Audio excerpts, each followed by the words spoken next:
Olá, bom dia. Oi, pessoal, bom dia. Assalto em motel na Serra. Bandidos armados fizeram um arrastão nos quartos. Clientes foram saqueados. Um policial que estava no local foi trancado, mas conseguiu escalar um muro e pediu ajuda aos colegas militares que passavam no bairro. Caminhoneiro morre vítima de acidente na BR-101 Sul. 2 carretas de granito e um caminhão com carga de beterraba se envolveram na batida. Descoberto laboratório de preparo de cocaína em Planalto Serrano, na Serra. No local havia pasta base da droga, rádios comunicadores e um drone.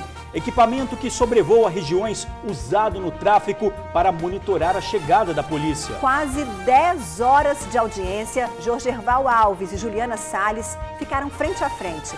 Do lado de fora, os ex-pastores suspeitos da morte de Joaquim Cauã enfrentaram protestos e xingamentos de quem pede justiça para os irmãos. População revoltada dá surra em bandido. O homem teria roubado um carro, abandonou o veículo, entrou em ônibus e levou o celular de uma passageira. E aí caiu nas mãos da fúria. O TN traz ofertas de emprego. E ainda um coração gigante para cuidar da filha que vai nascer com meio coração.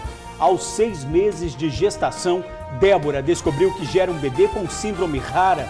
Quando vier ao mundo, Madalena vai precisar de 3 cirurgias. E os pais terão que enfrentar outra batalha, lutar pelo procedimento fora do Espírito Santo. O TN te conta essa história de amor já já. Aguardem, amigos!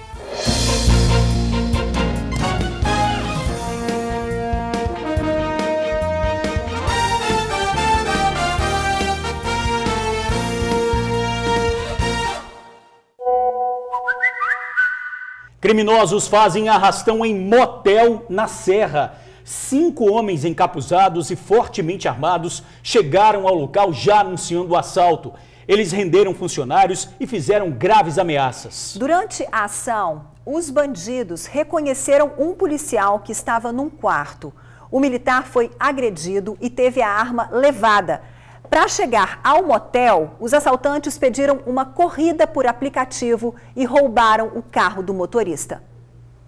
A ação criminosa aconteceu neste motel em Jardim Limoeiro, na Serra. Por volta de 00:40, 5 homens encapuzados e fortemente armados chegaram no motel já anunciando o assalto. Primeiro, eles renderam funcionários, roubaram celulares e foram agressivos com uma camareira. Em seguida, os criminosos entraram no corredor utilizado pelos funcionários do motel para ter acesso aos quartos. Das suítes vazias, eles levaram televisores. Já nos quartos que estavam ocupados, os criminosos fizeram os clientes vítimas. Entre as vítimas estava um policial militar, que ao ser identificado foi agredido com socos, chutes e coronhadas na cabeça. Os bandidos levaram a arma do PM e trancaram o militar em um outro quarto. Na suíte onde o PM foi deixado, havia teto aberto e uma piscina. O policial militar relatou em depoimento que escalou o muro próximo à piscina e se escondeu no telhado com a intenção de encontrar alguma maneira de pedir auxílio. Quando ele avistou uma viatura da PM na porta do motel, pediu ajuda. Os criminosos saíram do local com 6 televisores, micro-ondas e mais celulares e outros pertences de funcionários e de 4 clientes, incluindo o PM. Os bandidos fugiram em direção à Avenida Abdo Saad, em Jacaraípe, e os policiais perseguiram o grupo. Passou um carro vindo de alta velocidade lá para cá e eu vi barulho de sirene. E nisso eles vieram, entraram ali na contramão na Abdo Saad e a viatura passou atrás. Os assaltantes conseguiram fugir, mas a polícia recuperou o veículo. O carro pertencia a um motorista de aplicativo. Segundo investigações, os criminosos pediram uma corrida. Ao chegar no local em Serra Sede, o motorista teve o veículo tomado. Ele foi amarrado e encapuzado. Os bandidos utilizaram o carro para o arrastão no motel e o motorista conseguiu pedir ajuda a funcionários de uma empresa de ônibus próximo ao local onde ele foi deixado. A gerência do motel afirma que entregou à Polícia Civil imagens do circuito interno para ajudar na identificação dos envolvidos. Já conseguiram imaginar o pânico que funcionários e clientes enfrentaram? 5 homens fortemente armados invadindo um motel. Um lugar onde não é comum acontecer assaltos, onde as pessoas normalmente estão mais despreocupadas. Pois é, os criminosos ainda trancaram um policial que estava no local.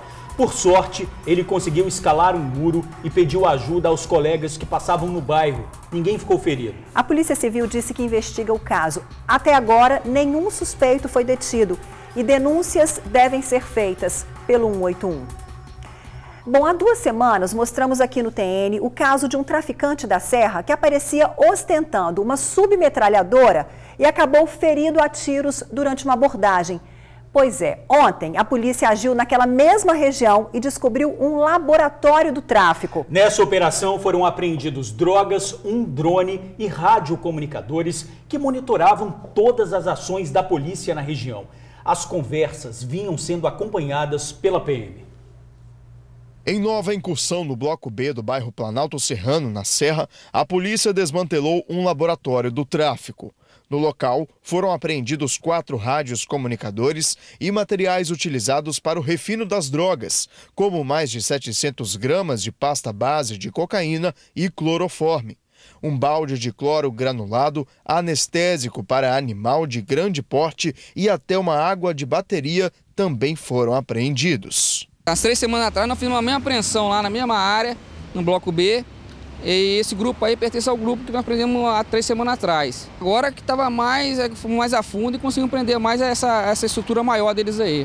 Outro ponto que chamou a atenção dos militares foi a apreensão de um novo drone, que desta vez ainda estava na caixa. Agora foi mais equipamento, né?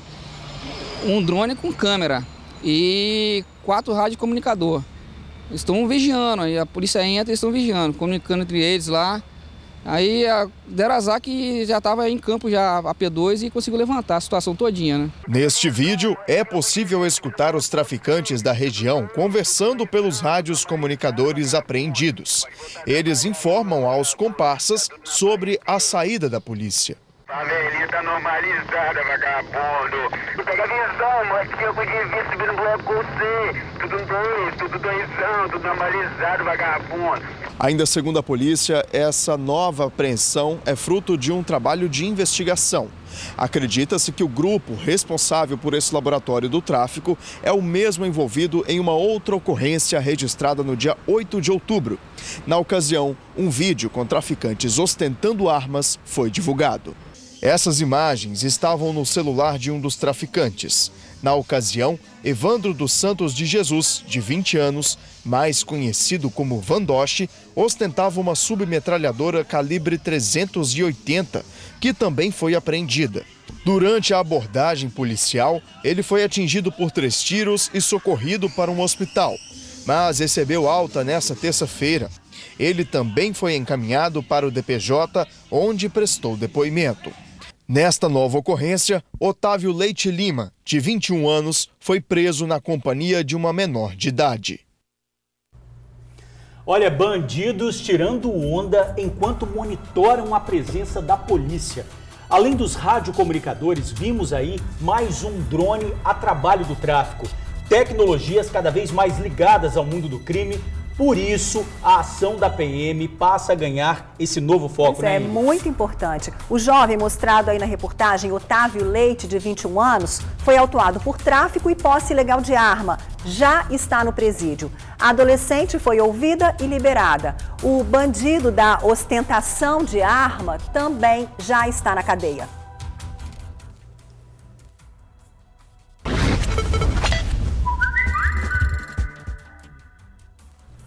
População se revolta com o suspeito de assaltos no terminal de Carapina, na Serra. Foi ontem à noite. Ele teria roubado um carro em Jardim Limoeiro, abandonou o veículo, pulou a roleta do terminal e levou o celular de uma mulher. Foi alcançado e tomou uma surra. Ia meter a faca na dona. E aí? Pilantra. Você rouba o dinheiro dela, o pagamento dela, doido? Puxou a faca pra nós, corajoso ainda. Quer roubar aqui, rapaz? Meta aqui não. Se você fosse daqui, você não roubava aqui não, rapaz. Nunca mais você vai querer passar nem pelo terminal. Pois é, a população fica enfurecida, tenta fazer justiça, Mas essa nunca é recomendação da polícia, né? É verdade. Bom, a Polícia Civil disse que o caso não foi registrado no DPJ da Serra. E a PM confirmou que foi acionada na região, mas quando chegou não havia mais nada no local. Por isso não conseguimos saber o que aconteceu com o jovem que levou a surra. Pois é, lembrando que esse vídeo de revolta foi enviado para o nosso WhatsApp. São os amigos ajudando a fazer o TN. E você aí de casa também pode fazer o mesmo. Mande fotos, vídeos e sugestões de reportagens para a gente. O telefone é o 99792-2530. 99792-2530. Olha a falta de tranquilidade dentro dos ônibus. Passageiros assaltados, motoristas e cobradores traumatizados. A polícia diz que tem feito abordagens para diminuir os crimes. Quem tem os detalhes ao vivo é Luciano Rosetti. É preciso ter fim a essas histórias que se repetem dentro dos coletivos, demais, né, George? Olá, Ingrid, olá, George, olá, amigo do TN. Nós estamos aqui junto com a polícia, acompanhando uma ação da Polícia Militar. Ação essa que faz abordagens a coletivos aqui na região da Grande Vitória. Só lembrando de um caso que nós mostramos ontem aqui no TN, 3 bandidos, 3 criminosos, um deles pelo menos estaria armado. Eles invadiram um ônibus na altura do bairro Conduza aqui em Vitória. Renderam 16 passageiros, fizeram arrastão, roubaram pertences, enfim, esse caso foi parar na delegacia regional daqui de Vitória. E para explicar melhor como é que funcionam essas abordagens, nós estamos aqui junto com o Major Carvalho, que é chefe da divisão operacional do 1º Batalhão. Major, como é que funcionam essas abordagens a coletivos? Boa tarde. Boa tarde, Luciano. Boa tarde aos telespectadores do Tribuna Notícias. Essas operações elas são realizadas diariamente pela Polícia Militar. Nós temos aí, ao longo do ano de 2018, realizado só no município de Vitória, aproximadamente 6.000 operações policiais, certo? Dessas operações policiais, uma delas é a operação de abordagem a coletivos. Nós temos um número aproximado aí de 1.200 abordagens feitas ao longo de 2018, fazendo uma média de aproximadamente 4 abordagens todos os dias, certo? Na região de Vitória, no município, na área de atuação do 1º Batalhão. Nós estamos aqui na região de São Pedro, inclusive agora nós acabamos de mostrar um ônibus que foi abordado pelos militares, né? Eles estão armados, vasculhando todos os coletivos, né, Major? Na verdade, o foco é a abordagem a coletivo dessa operação. Então o objetivo inicial é o policial realmente adentrar ao coletivo, fazer um contato com o cobrador, com o motorista, se certificar de que realmente há uma tranquilidade dentro desse coletivo, para aí sim liberar, né, o coletivo para que ele possa seguir viagem. E identificando alguma conduta mais suspeita, alguns indivíduos podem ser submetidos à busca pessoal, uma abordagem um pouco mais minuciosa e mais detalhada. E no decorrer dessa abordagem, o foco é a abordagem coletiva, mas eventualmente, se for necessário, poderão ser abordados veículos, motos, táxis, dependendo da suspeita que o policial avaliar naquele momento. Inclusive agora tem um veículo, né, sendo abordado, uma caminhonete, né, está sendo revistada ali pelo militar, ele pede para parar, né, e ele faz a revista segundo a necessidade que ele encontrar ali no momento, né, Major? Exatamente, é com base exatamente em critérios objetivos, da fundada suspeita, ele faz inicialmente, né, a parada do veículo, determinação para que o veículo pare, para iniciar essa abordagem. Se for o caso, ocupantes, motorista, todos serão submetidos a uma busca pessoal conforme a avaliação que o policial faz naquele momento daquela abordagem. Se não houver necessidade, ele vai fazer a verificação do veículo, vai fazer a verificação da documentação e vai liberá-lo. Agora, qual é a frequência dessas abordagens, Major? São todos os dias? Conforme eu disse, essas abordagens são realizadas rigorosamente todos os dias, no período da manhã, no período da tarde, no período noite e madrugada.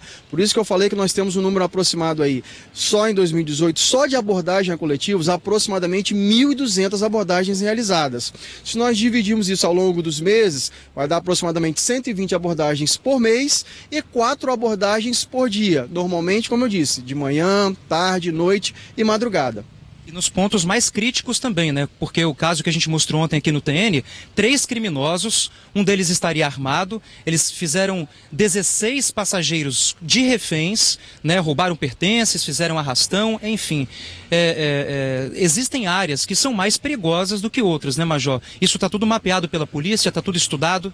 Na verdade, a Polícia Militar ela não trabalha de uma maneira empírica, ela trabalha de maneira extremamente técnica, objetiva, ou seja, dados estatísticos. Então, de acordo com o mapeamento dos registros criminais realizados, aí a importância da participação da população, de realmente fazer o registro dessas ocorrências, com base nesses registros criminais, é que nós detalhamos e alocamos o nosso efetivo operacional para essas operações, ou seja, dia, horário e principalmente os locais, as principais vias, os principais pontos de ônibus, para que essas operações sejam realizadas diariamente. Major, muito obrigado por suas palavras aqui ao vivo no Tribuna Notícias. Nós acabamos de falar com o Major Carvalho, ele é chefe da divisão operacional do 1º Batalhão, o batalhão que rege toda essa área da Vitória, da Ilha de Vitória, né? Ingrid George, volto com vocês mostrando essa abordagem da Polícia Militar a coletivos, né? Tentando trazer a segurança, a sensação de segurança para os passageiros que precisam, né, do transporte coletivo aqui na Grande Vitória. Volto com vocês. Obrigada, Luciano. E que continuem essas abordagens mesmo, de manhã, de tarde, de noite, porque eu não conheço uma pessoa que use o transporte coletivo e não tenha uma história de violência, um assalto para contar dentro do ônibus, Muito triste isso. Olha, um motorista morreu num grave acidente na BR-101 em Rio Novo do Sul. Foi por volta das 3 da madrugada. 2 carretas carregadas de granito e um caminhão se envolveram na batida. Veículos tombaram, árvores foram derrubadas. Com o impacto, o condutor do caminhão foi arremessado para fora da cabine, não resistiu aos ferimentos e morreu no local. Por causa do acidente, os 2 sentidos da rodovia ficaram interditados e o trânsito só foi liberado mais de 4 horas depois. O corpo do motorista foi removido pela perícia e levado para o DML de Cachoeiro de Itapemirim. Pois é, acidente nas rodovias que cortam o Espírito Santo e um dado assustador. Mais de 500 pessoas morreram no trânsito aqui no nosso estado. Pois é, Ingrid, o número foi contabilizado de janeiro a setembro desse ano pelo Observatório de Segurança Pública do Estado. O trecho mais perigoso está na Serra. O Tribuna Notícias foi até a BR-101, no trecho localizado em Carapina, na Serra. Em poucos minutos, conseguimos flagrar situações gravíssimas. Preste atenção nessa cena. O pedestre atravessa a rodovia fora da faixa. Assim que ele passa, um caminhão vem em alta velocidade. O homem ainda pula pela mureta e continua atravessando.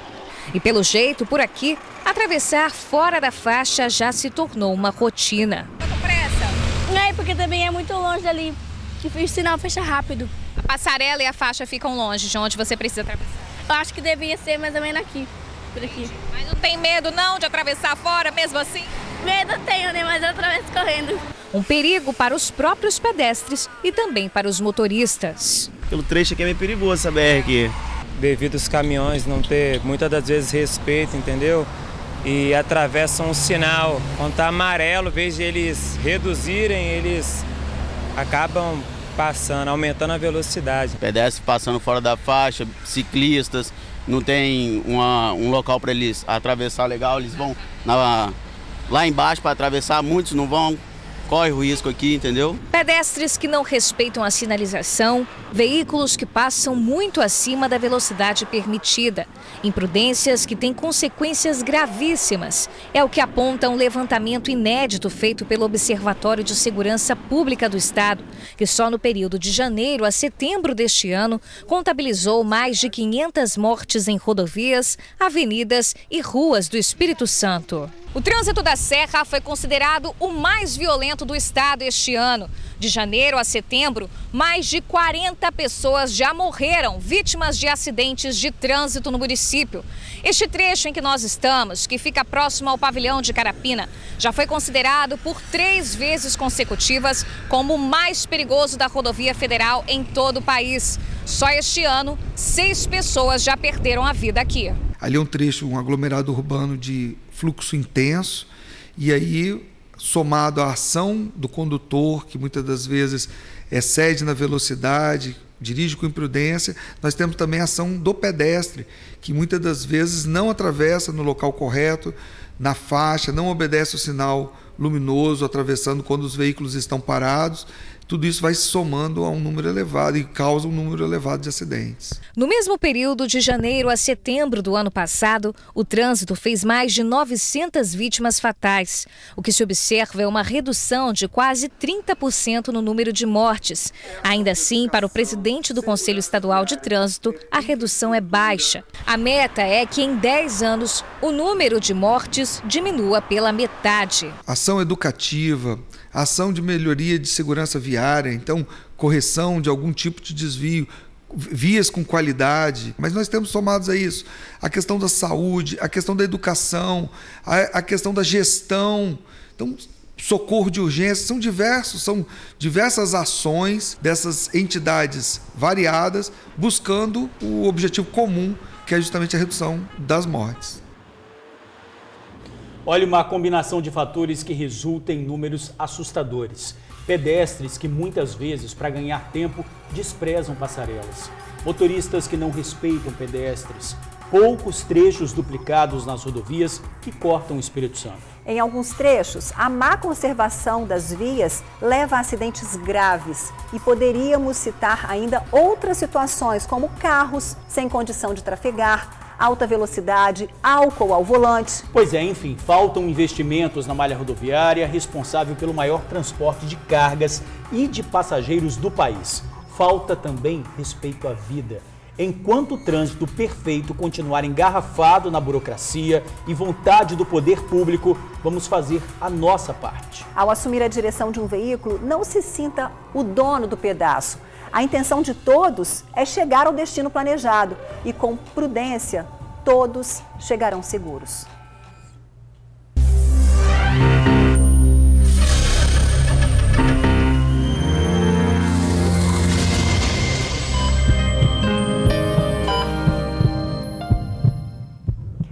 A peregrinação na rede pública de saúde em busca de uma cirurgia para o filho. A criança sofre para respirar.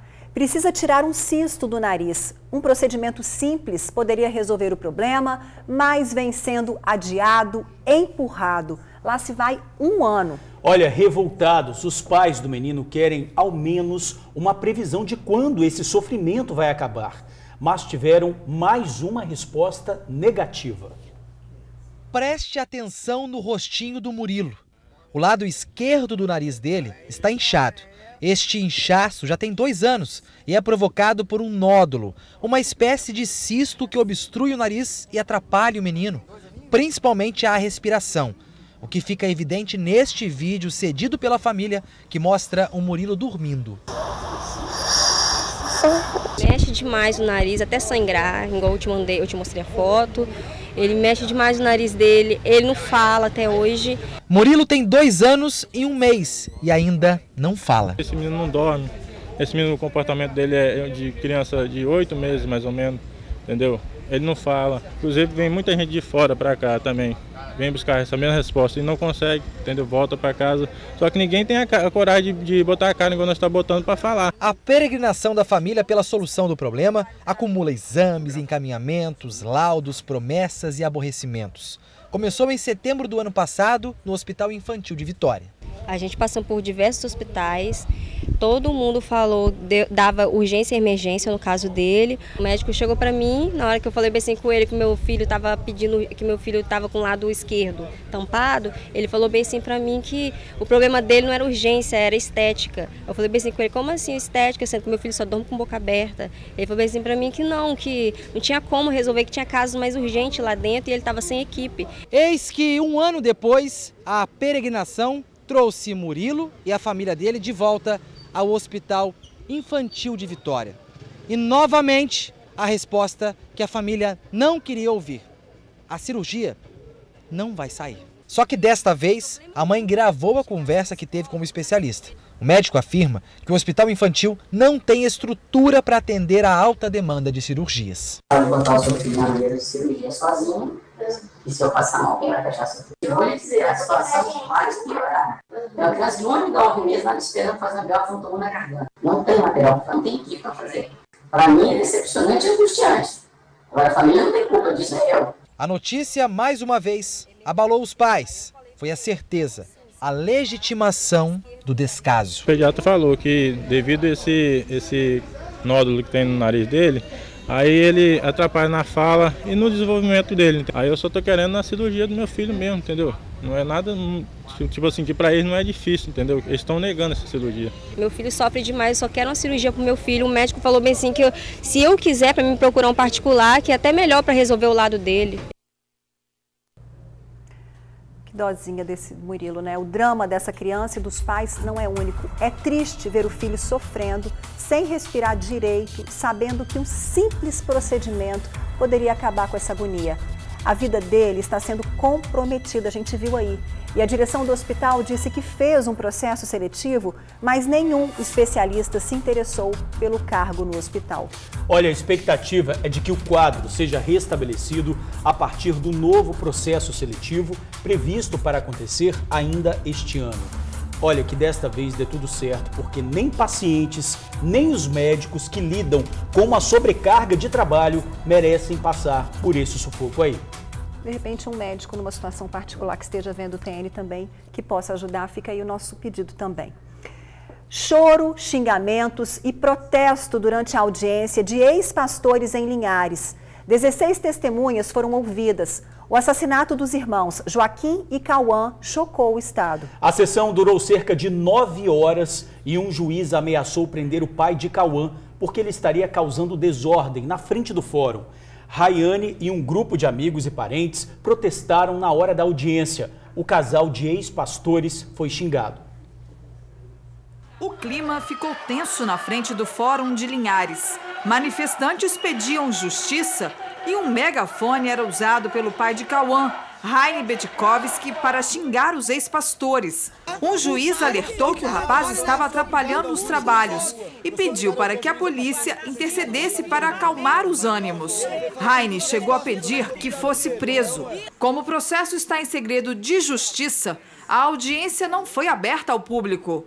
Juliana e Jorgeval ficaram frente a frente pela primeira vez, depois de presos. Chegaram ao local numa mesma viatura, só separados por um compartimento dentro do veículo. Eles não prestaram depoimento, só acompanharam a sessão. Entre as testemunhas ouvidas, bombeiro, um delegado, policiais civis, peritos e os pais de Juliana Salles. Cauã e Joaquim, de 3 e 6 anos, foram mortos há 6 meses. As denúncias apontam que eles foram estuprados, espancados e queimados ainda vivos. Ao fim da sessão, o casal de ex-pastores voltou para o presídio. Foram quase 10 horas de uma audiência que faz todo o processo na justiça até o julgamento do casal. É o caso de grande repercussão, principalmente porque provoca comoção pública.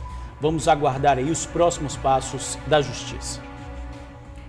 Incêndio em subestação elétrica paralisa abastecimento de água em Vitória, Vila Velha, Cariacica e Viana. Um curto-circuito deu início ao fogo. O abastecimento deve ser normalizado só depois que a estação voltar a funcionar. A previsão é de 24 horas. O incêndio nos cabos de energia foi provocado por um curto-circuito. Com isso, o transformador foi afetado. O equipamento é responsável por fornecer energia elétrica às bombas da estação. A estação Alto Recalque possui 7 bombas que distribuem 3.600 litros de água por segundo para as estações de Vale Esperança e Cobi. Sem o funcionamento dessas bombas, Vila Velha, Vitória, Viana e Cariacica deixam de receber água tratada. Nós vamos substituir os cabos, nós vamos substituir os transformadores. Esses cabos, eles eram novos, o transformador também novo. A gente está estudando ainda, avaliando para descobrir a causa desse curto-circuito, mas tem que fazer essa substituição. Então... A previsão é que ainda hoje a rede elétrica volte a funcionar, permitindo o restabelecimento do fornecimento de água. Porém, nas casas, a normalização só em 24 horas após a estação voltar a operar. Por isso, algumas medidas devem ser adotadas, com urgência. A gente pede à população a colaboração para economizar água. É muito importante que a gente economize, porque o sistema está interrompido e a gente tem que evitar de lavar calçadas, lavar carro, encher piscina, né? Vamos economizar água, ter um consumo consciente para que a gente possa passar. A gente viu aí que o incêndio foi controlado, mas ainda não há previsão de conclusão dos serviços. É uma paralisação emergencial. A CESAM confirma que moradores podem sim ser afetados com a falta d'água. Claro, como disse aí, se não tiverem a reserva adequada. Pois é, por isso é importante evitar o desperdício. O abastecimento será restabelecido de forma gradativa em até 24 horas depois da conclusão dos serviços. Mais informações pelo telefone 115.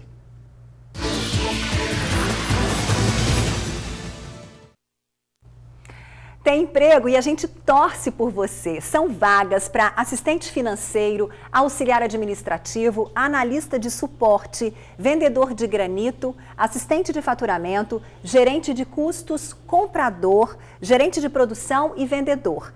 Cadastro no site rhopen.com.br.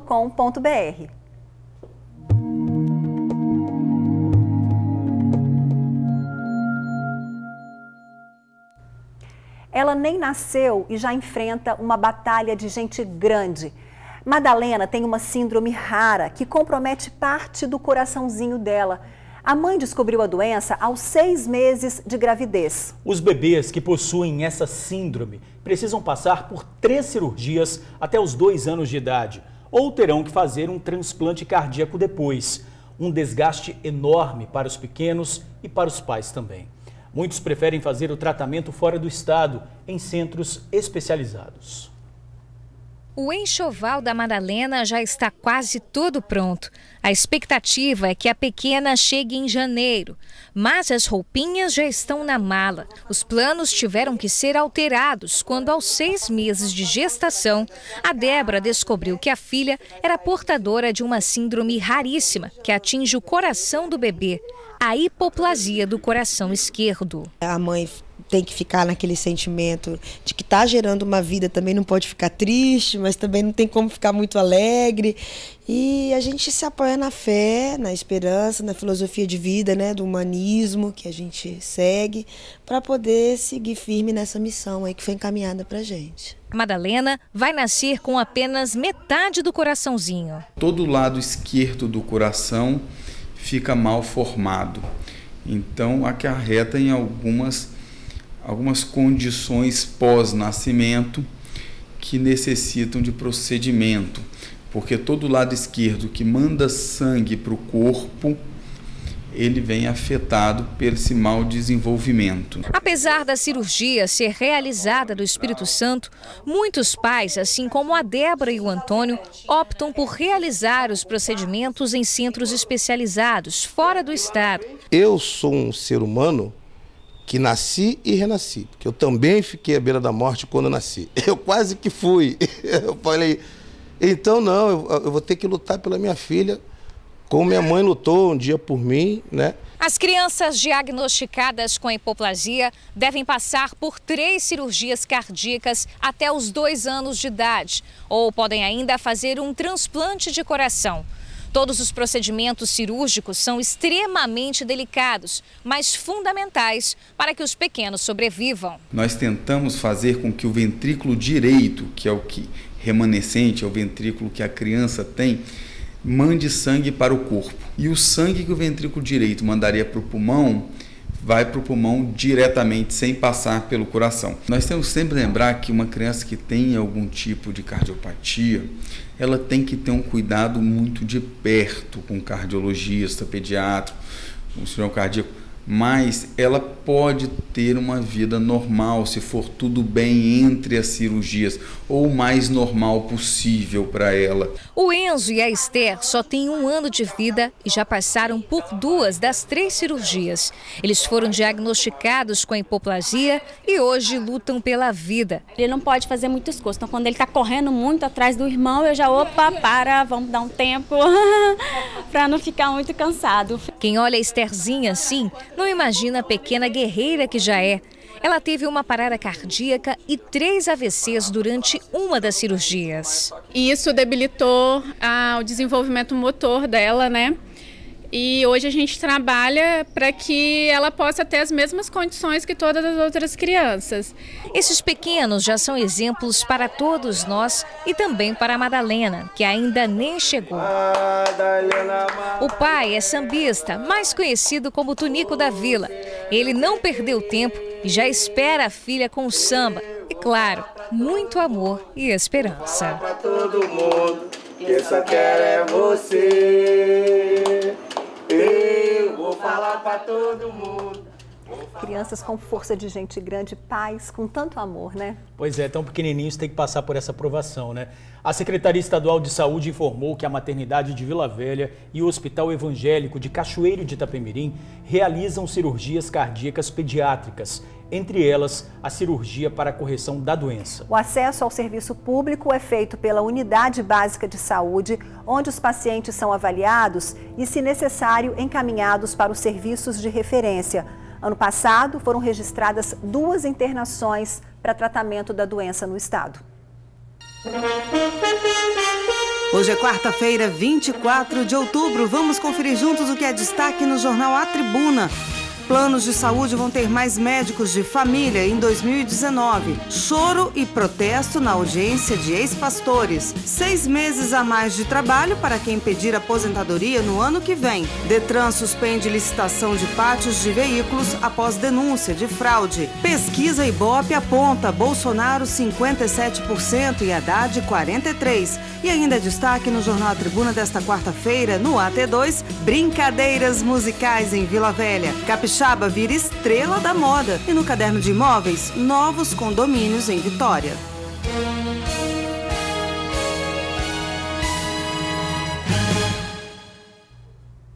E a seguir, Escola Tradicional de Vitória, com mais de 50 anos, deve fechar as portas por causa de uma decisão da Justiça. A gente já volta agora 12h23.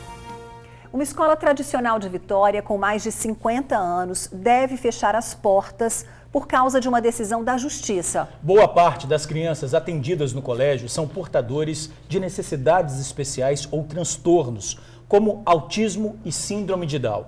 Ontem, pais e alunos protestaram contra o fechamento.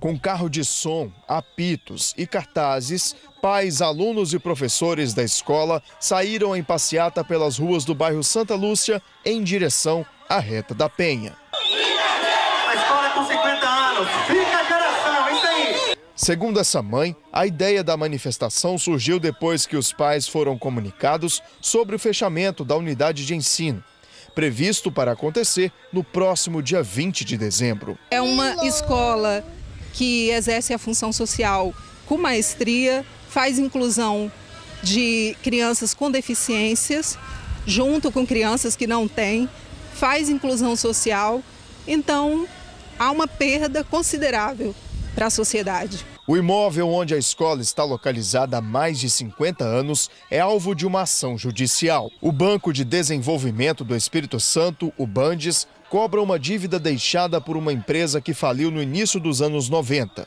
O local seria usado para quitar esse débito. Verificamos que, ao contrário do que vem sendo dito, a família pagou a maior parte dessa dívida já, e 85% em 95%.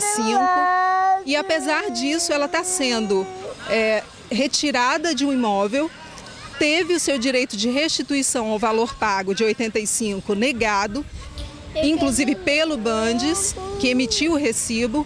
Então, acho que é essa sensação de indignação. O Bandes disse que está solidário com alunos, pais e funcionários, mas, ao contrário do que vem sendo dito pela direção da escola, não produziu a resolução para o caso. Disse ainda que fez reuniões para que se chegasse a uma solução amigável, evitando que a medida fosse executada pela Justiça. Afirmou que a escola funciona há vários anos sem pagar nenhum valor pelo uso do terreno. Finaliza dizendo que precisa apenas reaver os recursos que deixaram de ser investidos pela não quitação da dívida. Olha, que todos cheguem a um acordo para que os estudantes não percam uma escola que oferece uma educação de qualidade, né, Ingrid? Exatamente. E a gente fica por aqui. Muito obrigada pelo carinho de sempre e audiência. Até amanhã, 11h45. A gente te espera. Pois é, e eu te espero logo mais às 6:55 da noite no Tribuna Notícias, segunda edição. E agora tem ela, Débora Moraes, no Ronda Geral.